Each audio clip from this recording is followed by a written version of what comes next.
Hello everybody, welcome back to OMB Reviews. I am the critic who is a cynic. Hope you're doing well, and today we're doing a box office breakdown for this past weekend, which we finally saw Deadpool and Wolverine fly past the $1 billion mark after just 3 weeks of release. This is putting it just on par with where we saw Inside Out 2 after its first 3 weeks of release. Both films crossing that $1 billion mark in their third week. We do have some updates on that comparison between those two movies, especially when we look at the domestic. Right now, Deadpool and Wolverine is actually still tracking ahead of what we have right now going on for Inside Out 2. The question, of course, is going to be, will it be able to actually leg out as long as Inside Out 2? I've made this point before, saying that, honestly, I would not be surprised if Inside Out 2 ends up winning the day, but the sky really is the limit for Deadpool and Wolverine because it is just doing better than what anyone could have possibly expected, especially as a rated R film, as rated R films typically in the United States domestic market do not do this well, do not hold this well, and we could even see the similar thing to be said also in the international market too. And so this global phenomenon, which is Deadpool Wolverine, is just, again, doing insane numbers right now, bringing in massive money for Disney. This is, of course, the second big film for Disney this year, making hundreds upon hundreds of millions of dollars. In fact, probably between these two films alone, they'll probably be able to make roughly $1 billion in net profits, and that's before you even account for what likely will be another big success for that studio coming up in the next couple of months, which will be Moana 2, which, though I don't think the film necessarily will be that great in comparison to that of the original, there's no denying that there is a gigantic, huge crowd of Moana fans, especially younger girls with their families, with their moms, with their dads, who are going to be wanting to go see that movie, regardless of whether the film is good or not. I go kind of back to Frozen 2. Frozen 2 was just not that great of a film, but because it was a Frozen movie, that movie was able to make about $1.9-ish billion worldwide. Moana, I think, has that chance to do it as well with its own sequel. And so we'll talk a little bit about that, and also how right now, really, the Ryan Reynolds household is just dominating this weekend. Not only do you have Deadpool and Wolverine crossing $1 billion, coming in once again at that number one spot, you also have a very surprising showing here from the Blake Lively film, coming out with It Ends With Us, making $50 million domestic. In fact, this movie has already made its money back. That's right, we have a film that's able to, a smaller film, in fact, with a smaller budget, has been able to break even after just its opening weekend. That's something that has not happened in a while. It's not a very common occurrence. It might have happened so far this year a couple of times maybe, but it's not something that's very, very common, especially at the box office in the world that we live in today. All the while, Borderlands flopped. There's just no other way to say it. There's no other way to describe what's going on with that movie, except that it is going to be, and is currently, a massive and catastrophic failure at the box office. And so even though there's these good things going on with Deadpool Wolverine, going even well with independent films or smaller budgeted films like It Ends With Us, we also are still seeing there are films even with a large audience base, which the Borderlands base is very, very large, showing no interest at all in going to see this movie. It also helps to show us and to remind us that just because films like Super Mario Brothers or other video game films do well at the box office, it is not a guarantee of anything. You actually have to give fans what they want. You actually have to give that fan service. Deadpool and Wolverine, I think, is a great example of that point, of just any film giving that fan service, especially when there is an IP, especially when there is something that has been previously established. But hey, Hollywood has a long way to go to be able to really pick up the pieces and build things going forward. Again, we have obviously a huge success going on right now with a couple of big films, but we also are still in that era of many films not doing well either. Before going any further, though, into this talk, let's go ahead and smash that like button, light up that fire button if you're watching over on Odyssey, and smash the rumble button as well. Also, make sure you're subscribed, hit that bell, that way you know every time a video or live stream goes live on the channel. Sorry, I have been behind a little bit this past week. No box office preview. Was I having to cancel my Monday stream? My voice was just gone at the beginning of the week, and we were starting our first days of school. Definitely needed my voice. Very, very helpful to have my voice for Thursday and Friday of this past week. It is doing a lot better, though, so we should be all good to be able to have the Monday stream tomorrow, and also to be able to do this video today. I should also be able to record my August shoutouts at the end of this video, too. So anyway, let's go ahead and dive into the numbers. So as you can see, Tony at Deadline, Ryan Reynolds and Blake Lively box office battle settles with Deadpool Wolverine at top with $54+ million, with It Ends With Us opening to 50 million. Again, no one, I think, could have possibly seen that actually coming about. Going to the box office preview for the weekend, let's actually go back to what was being estimated by Box Office Theory. He did see something going on with it. He seemed to be, he obviously uses, Sean Robbins over there uses different metrics than the more traditional outlets typically will use for movies like that. In fact, what I like about his site is that he actually will tell you industry tracking expectations were only $23 million. He actually was correct. $45 to $58 million was his metric. And so it just goes to show you that even though these newer sites like Box Office Theory or even the Box Office Pros of the world that use very different metrics than the more traditional line studio metrics that are oftentimes put forward by the likes of like the likes of Deadline's box office coverage and things like that.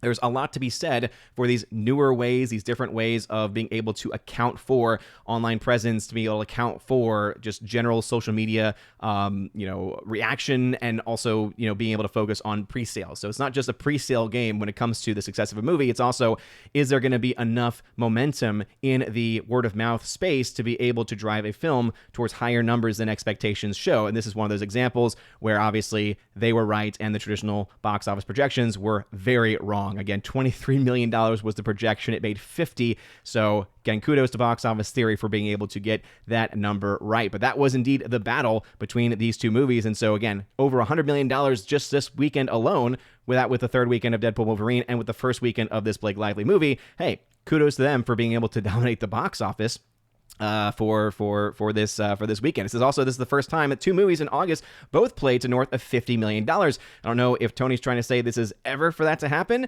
or if he's also, again, continuing to not adjust for inflation, or at the very least look at box office ticket sales, because I think that, once again, those are the only ways you can actually be truly fair with any of it. You have Nancy, good old Nance over at Deadline, also talking about how Deadpool Wolverine has strutted past $1 billion and is soon to become the biggest R-rated movie ever. I believe that she is putting this up against the likes of Joker, which of course was one of the most successful R-rated films, especially of the last several years. But I always remind people that when you actually look at real numbers, when you adjust those numbers for what the dollar is worth today, when you look at the ticket sales in comparison, it still has a long way to go to actually get to that authentic first place spot. Though I think that with the momentum it has right now in both the domestic and international markets, it might actually be able to do that outright. As I mentioned previously, The Passion of the Christ got well over $600 million domestically when you actually account for things like inflation, compare it to today's value of the dollar. And so this movie right now is getting very close to, if not crossing, $500 million domestic. So that chance is still very much on the table for this movie, though again, it has to be said that this film is definitely going to be slowing down as the weeks go by. We're just not really seeing any massive slowdown for this film as of yet. Going to thenumbers.com, just to give you an idea of this, right? This movie has now been out for 3 weeks, is at $494 million domestic, so it'll cross $500 million probably by end of day tomorrow. In fact, probably the Monday numbers will be strong enough to push this film over $500 million domestic, which is just, again, an insane feat to be able to do. At this point of release, Inside Out 2 has legged on to $636 million. And the big question, of course, is going to be, does Deadpool and Wolverine have the same potential to leg out to a similar number? Based on the numbers that we're seeing right now, and based on where this movie is tracking, it's possible for it to get at least in that ballpark. I think that $600 million for this movie is definitely not off the table based off of where it is currently tracking. We'll look at that number in just a second. But Deadpool Wolverine, there's just no doubt about it, is doing incredibly well. A 44% hold. Remember that last weekend, for a rated R film, for a massive budgeted MCU film, it only dropped in the 50% range, right around 54 or so percent. So now go on to its third weekend and only drop in the 40s. Is just very, very good. It's just very strong. Now, we might possibly be able to go back and look at those numbers for films like Inside Out 2 dropping somewhere in the 30s, but still, because of that much higher opening weekend, and because of it performing very, very well, very competitively, especially even during those weekday numbers, which for, again, radar film domestically is very impressive to see. This is something that's not a very common thing to see at this time, right? For us to be able to see in this metric, in this market. I think that it is important for us to, sorry if I'm a little bit distracted right now. I see that Willow is behind me, and for some reason they are just fighting over a toy. So if you see them, there it is right there, as I had predicted that it might. So if you see a jump in the video, it's probably because I'm trying to calm them down as River comes over here to hide under my legs, because seemingly she lost that battle. Anyway, going back into it, we'd like to do this thing live, all right? This is the way my brain works in this way. But again, regardless of any of that, Deadpool Wolverine, I think, is definitely going to be doing very, very well all the way up until the end of its run. It still has a lot of money left to make, right? As I said, the sky really is the limit for that movie. It ends with Us from Sony Pictures, $50 million, as this movie costs very little to make. This film has already made its money back. Having a lot of that come from the domestic market is definitely a big factor there. Could we see the film get good enough reviews, good enough word of mouth, or at least enough intrigue because of the fact that it was up against Deadpool Wolverine and did pretty well against it? Almost was actually able to even almost edge it out, almost beat it out. Just a few $1 million difference between those two. Maybe that gives it enough interest to be able to survive next weekend to also have a strong showing. We'll have to wait and see. And it doesn't really matter because anything it makes from this point forward is just adding to those profits, right? It was able to make back its money based on the budget, based on the marketing, based off of the typical returns versus, domestic versus international. And so at this point, everything is just going to look good for that movie. We also had Twisters drop to third place, a 34% hold in the fourth week of its release. So this is also a very strong hold for this movie. 34% hold there, now bringing its total domestic to $222 million. Still has a ways to go to be able to break even theatrically. And as I mentioned before, I don't think it's going to be able to do that theatrically, but I think it's going to make a chunk of it, right? Going to be able to take a huge chunk out of the amount it needs to make back to the point where once it gets released onto streaming, once it gets sold, once the streaming rights especially get sold by Universal to whatever company they're going to sell those rights to, they're going to easily make whatever money is left back. And so this movie is definitely going to be, in the long run, a big financial winner for them, even if theatrically it is not because of its massively bloated budget. Borderlands at number 4 spots. Yes, that's right. Brand new film, based off a video game, massive IP in Borderlands. I've never even played it before, but at least I am aware of what it is. 8.8 million domestic is all that it's made so far.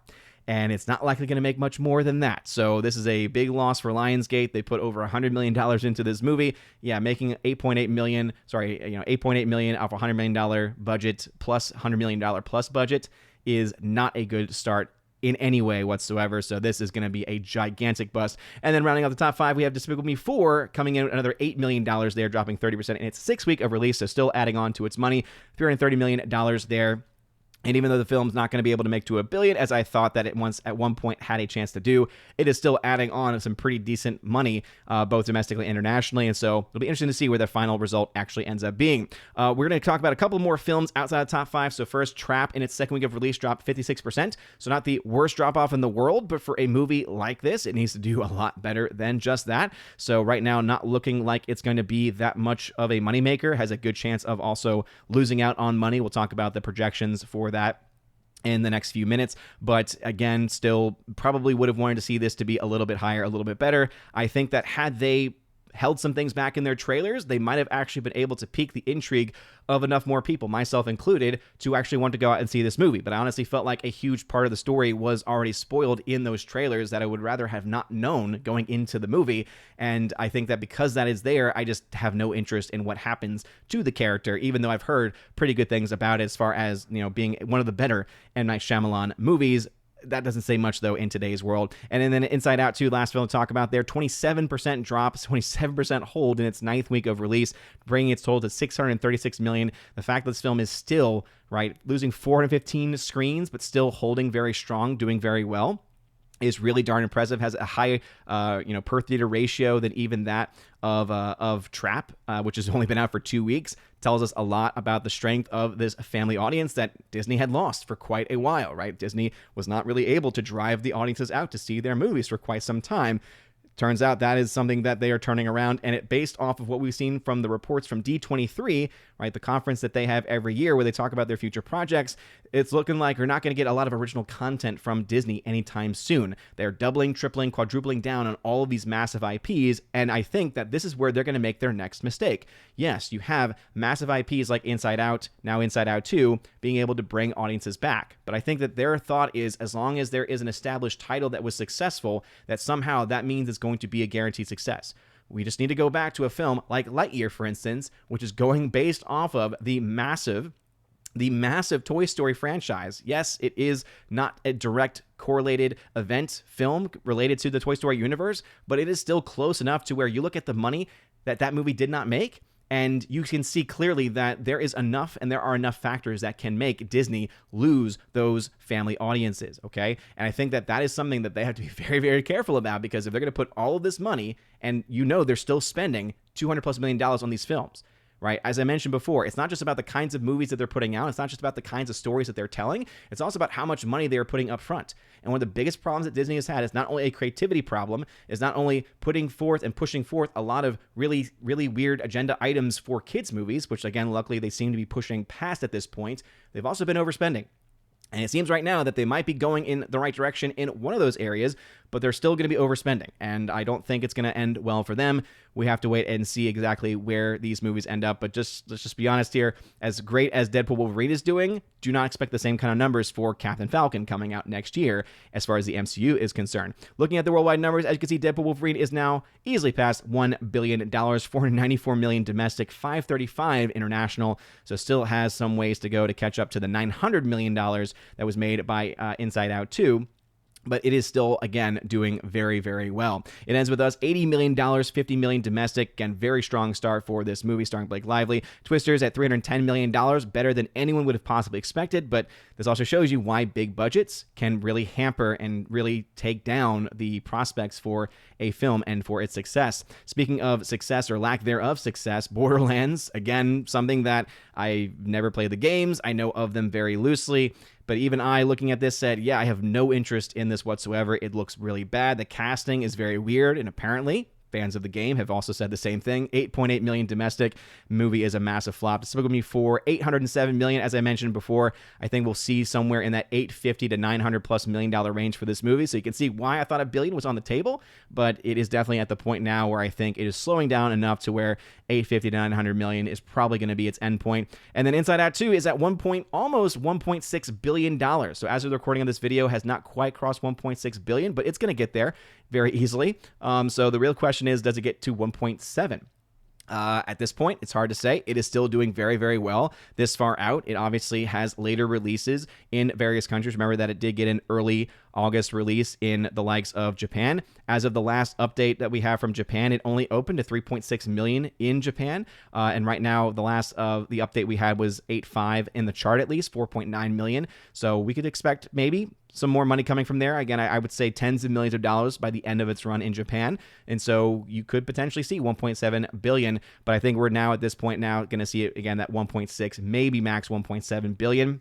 We'll have to wait and see. We'll continue to follow that here on OMB Reviews. Let's get jump over to the chart because we love charts here on OMB Reviews, and let's do some projections. So we have a couple of movies now in their second weekend of release. One of them is one I didn't talk about earlier, which is Harold and the Purple Crayon. Only made $15.8 million after its first 2 weeks, and so because of that, projecting it's going to make somewhere between $22 and $31 million by the end of its run. Not looking good at all for Harold and the Purple Crayon. With a $40 million budget, that means it's going to lose probably between $40 and $46 million. And again, this is using a 2.5 multiplier for the budget, so it's probably going to be north of $50 million if I had to take a guess. Looking at the numbers right now that are being reported, it's right now around $50 million in the red. So yeah, somewhere between $40 and $50 million is probably where we're going to end up seeing that movie when everything is said and done. It's just not doing much of anything anywhere. Similar story, but not nearly as sad as Harold the Purple Crayon is we have the second weekend numbers for Trap. So this movie is now at $45.2 million by the end of its second weekend. So I'm projecting the film to get somewhere between 64.6 and 90.5 million by the end of its run worldwide. Because this movie only cost around $30 million. This is the last reported budget that I have seen. That means the film is likely going to either lose around $6 million or make as up to around $9 million in profits. Now, because this movie does have a bit of a split, both domestic and international, it's probably going to have to make a little bit more, right? 28.6 domestic, 16 million international. This is not accounted for China. I don't think it's going to get a China release at this point. But as of right now, it's around $22 million in the red in its real total when you actually look at the real numbers in comparison. And so what do I think is going to happen with Trap? Could it potentially get to its money? Yes, I think it could potentially get to a break-even point. I just don't think it's doing well enough to where it's going to be any measurable success that we could, that we could go back to and say that, oh yeah, Trap was one of the surprise hits of the year. Just not really happening right now for this movie, and will probably end up at a massive financial loss if I had to guess. And again, by massive, compared to a film like Harold the Purple Crayon, not going to be nearly as big as that one will be. As I mentioned, it ends with us because it's made $50 million domestic, $30 million international, and the budget as of the recording of this video was reported at only $25 million. Yeah, the film has already made $2 million in profit.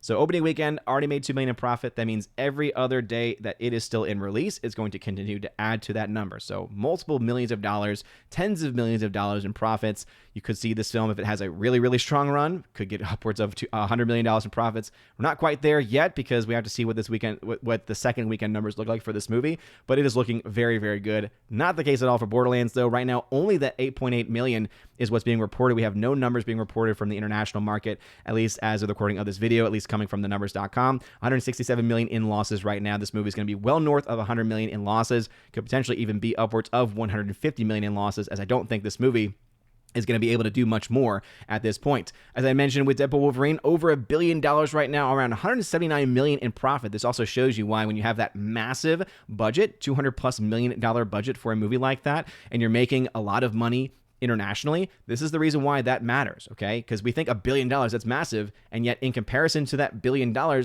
Disney has only made about 180 million.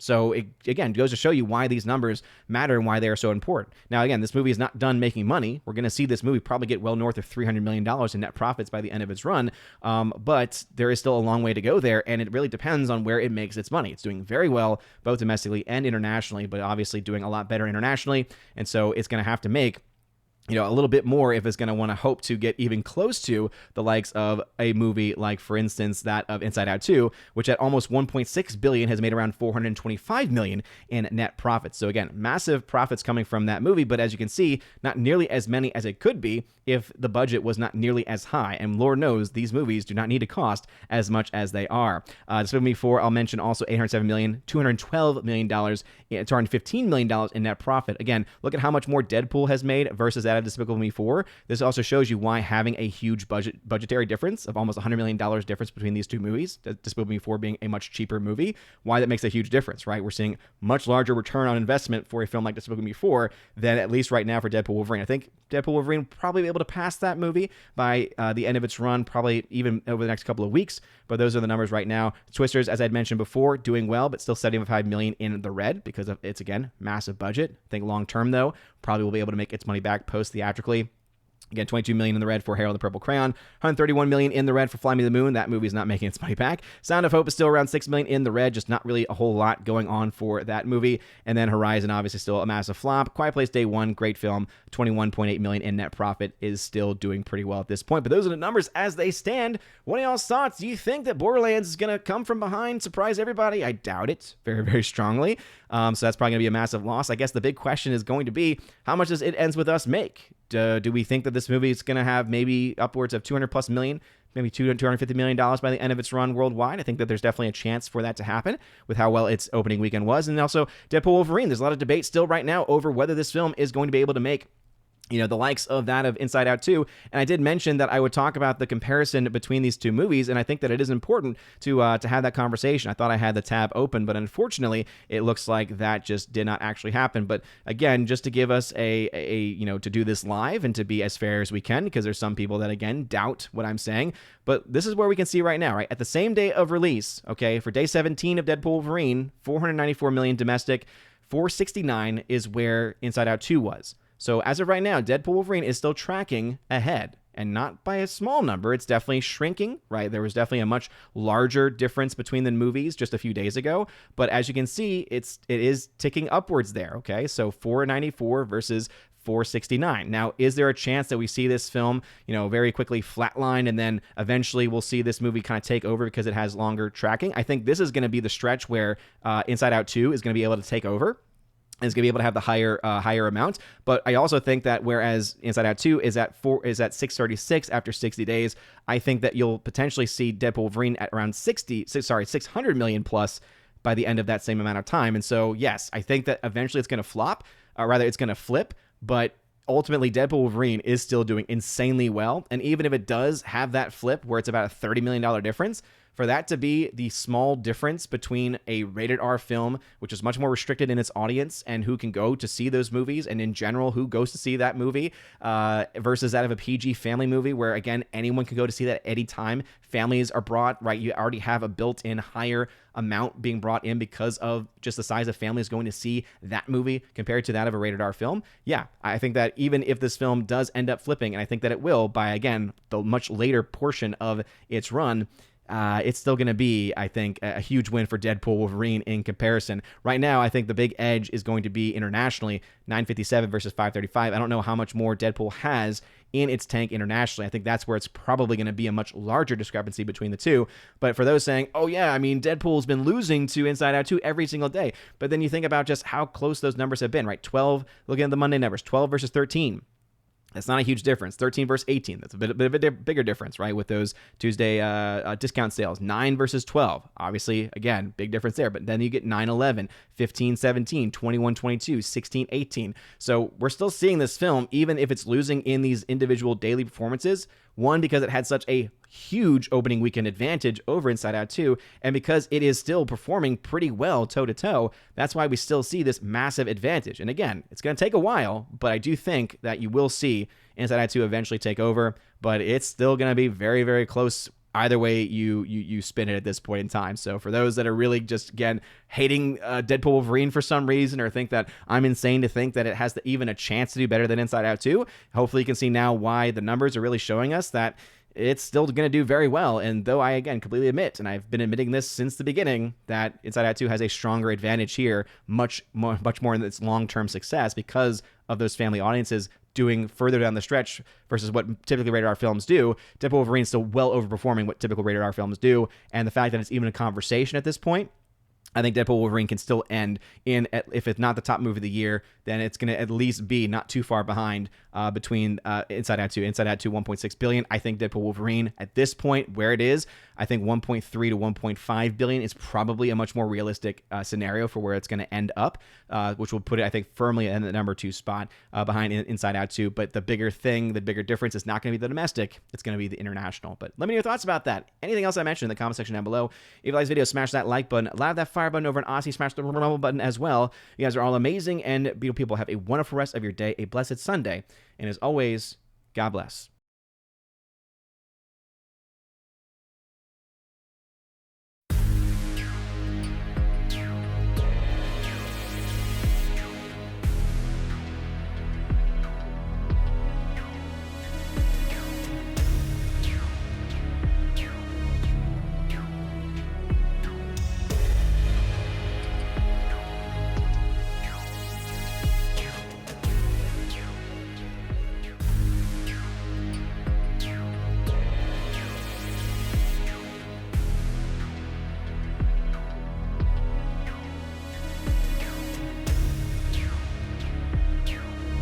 And now for a huge special shout out to all of my Chosen of Valhalla members here during the month of August, starting off first with my people on Patreon, Father Luca Illick and Miss Martin Muses. Check out her YouTube channel by the same name, Miss Martin Muses. Also to my Subscribe Star people, Matt317. Check out his Twitch channel by the same name, Matt317. And also to the K-Man. Check out his website, xtheboundaries.co. And lastly to my YouTube member, Mr. Roy. Shout out to you, good sir. And if you want your name shouted out at the end of every live stream and video, check out the top link in the video description below where you get access to that. Also, you get access to a plethora of other things. You get your name listed at the end of every live stream and video, like you saw in those names that came up before this video started. And also access to a giveaways channel that I host over on the Discord server where I give away 4Ks, Steelbooks, Blu-rays, all kinds of stuff. So check that out if you're interested in that. Also, I have an exclusive podcast that I hold at least once a month, and it's always a good time, and you get extra bonus content with that also. So if any of that sounds interesting,